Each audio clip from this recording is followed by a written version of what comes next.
Halo teman-teman, selamat datang di Update Indonesia. Melalui channel ini kita akan sama-sama belajar dan mengetahui lebih banyak hal-hal yang unik dan terbaru tentang Indonesia. Klik tombol subscribe di bawah video ini untuk selalu mendapat informasi dan tidak ketinggalan video-video terbaru kami. Next video.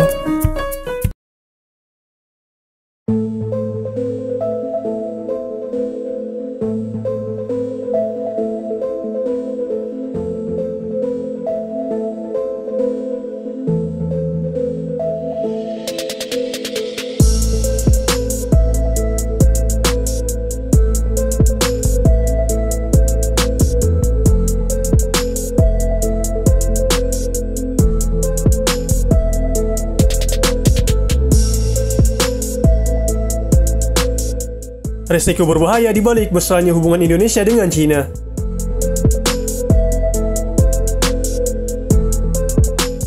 Dominasi ekonomi Cina di dunia makin kuat, tak terkecuali di Indonesia. Menurut Direktur Institute for Global and Strategic Studies, Universitas Islam Indonesia Yogyakarta, Zulfikar Ahmad, peranan Cina cukup besar dalam perekonomian di Indonesia. Cina menjelma menjadi investor terbesar dengan besaran modal yang ditanam di Indonesia mencapai 1,4 miliar US dollar pada tahun 2019.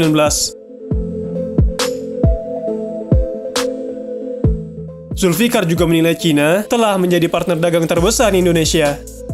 Bahkan menurutnya, Cina makin menancapkan dominasinya di Indonesia dengan penetrasi langsung ke pemerintah daerah. Terlebih lagi pada masa pandemi, Cina menjadi aktor tunggal dalam pemberian alat kesehatan hingga obat-obatan. Cina pun menjadi penyedia vaksin dalam upaya penanganan pandemi COVID-19 di Indonesia.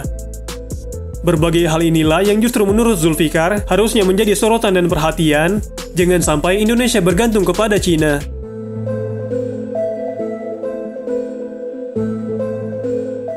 Dari pengamatannya, Indonesia terkesan telah semakin tergantung kepada Cina dalam hal ekonomi. Indonesia harus memperjelas posisinya sebagai negara non-blok dan dapat meningkatkan bargaining position-nya dalam bernegosiasi dengan Cina. Banyak risiko yang bisa terjadi bila Indonesia semakin bergantung kepada Cina. Yang pertama adalah terganggunya hubungan Indonesia dengan Amerika Serikat, kemudian lemahnya posisi tawar Indonesia terhadap Cina, yang mampu memicu impor dari Cina akan semakin meningkat luar biasa, dan dapat menimbulkan sentimen anti Cina yang menguat di dalam negeri. Direktur Paramadina Graduate School of Diplomacy, Siska Prabawaning Tias, juga mengatakan Indonesia harus memperkuat daya tawarnya dengan Cina. Dengan tidak mengesampingkan realitas kemajuan perekonomian Cina saat ini, Indonesia tentu saja harus tetap meningkatkan bargainingnya di hadapan Cina, namun tetap membuka ruang kerjasama. Kerjasama harus ditingkatkan terkait dengan penanganan pandemi COVID-19, karena Cina telah terlanjur menjadi pemasok utama, industri farmasi obat-obatan, vaksin, dan alat kesehatan.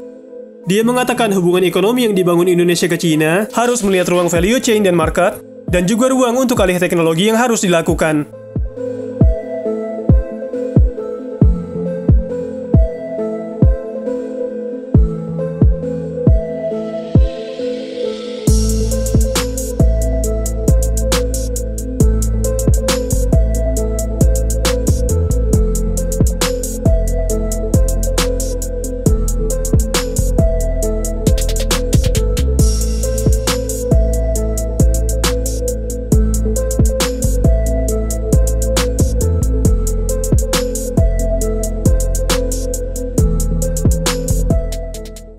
Klik tombol subscribe di bawah video ini untuk selalu mendapat informasi dan tidak ketinggalan video-video terbaru kami.